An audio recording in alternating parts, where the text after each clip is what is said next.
Going back in history, I can't play this, but I'm going to read it to you.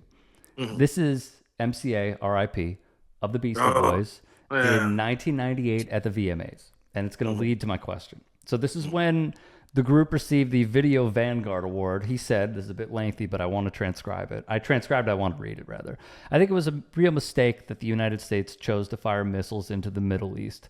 I think that was a huge mistake. I think that it's very important that the U.S. start to look towards nonviolent means of resolving conflicts, because if those bombings that took place in the Middle East were thought of as a retaliation by the terrorists, and if we thought of what we did as retaliation, certainly we're going to find more retaliation from people in the Middle East, from terrorists specifically.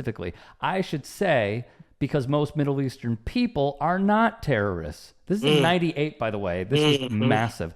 And I think that's another thing that America really needs to think about is our racism. Racism that comes from the U.S. towards Muslim people and towards Arabic people. And that's something that has to stop. And the U.S. has to start respecting people from the Middle East in order to find a solution to the problem that's been building up over many years. This was in reference to the attacks by the U.S. in Sudan and Afghanistan. Now, 2 years prior, in 1996, there was a concert/festival, modern day language, which featured the Fugees, the Chili Peppers, Rage, Pavement, Smashing Pumpkins, Beck, De La, Sonic Youth, Radiohead, Blur, Biz Markie, and some group named A Tribe Called Quest, along with many others. Tibetan Freedom Concert? Yes. What was that experience like for you? Whoa. That was an example of a whole range of different people from across different cultures on the same page and aligned in thought and actions and spirit.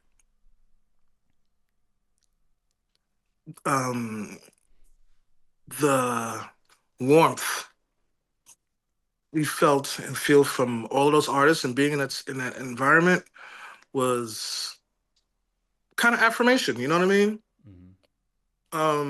In the same way that us, Jungle Brothers and De La Soul got together because we were all pointing in the same direction, that was it on a larger scope.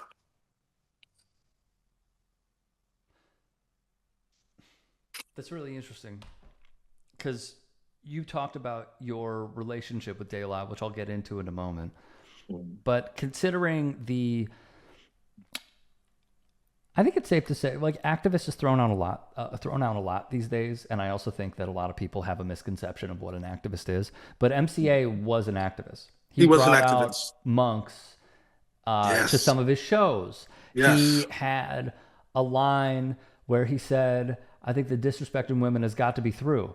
He wanted to show that he was, another term that's thrown out a lot, but he wanted to show that he was an ally. Yes. What did you learn from him? One of the most... They said one day that they are embarrassed of their early records about the way they talked about a lot of issues. And that showed me an immense level of self-awareness and growth. And activists don't talk about what they do, they just do it. And that's what I learned from that. You don't talk about what I'm doing. Well, I have these lofty goals. You just do it. You show and prove. Right. You do it. And the growth part, because we idolized them from early, was around them from early, and watching their growth and their evolution. That showed me that you don't ever have to be stuck in one place, man. You can always reinvent yourself. Have new thoughts, have a new vision, and carry them through. You don't have to be stuck in the same place.